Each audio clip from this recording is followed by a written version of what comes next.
Miss USA Asia Daniel Branch received a lot of flack or white criticism on social media for the outfit she debuted during arrival at the Seminole Hotel. The host delegate was spotted wearing sandals instead of wearing a pair of heels like other delegates.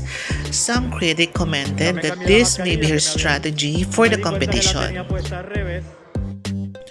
Her arrival look also sparks a meme fest online.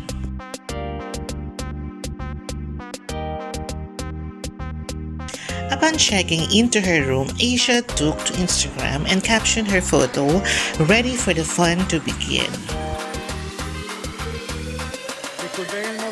In your opinion, do looks or styling matter during Miss Universe pageant preliminary days? Is it necessary to be always look fabulous and fashionable for the competition? Is arrival look important in any pageant? Comment below and share your thoughts.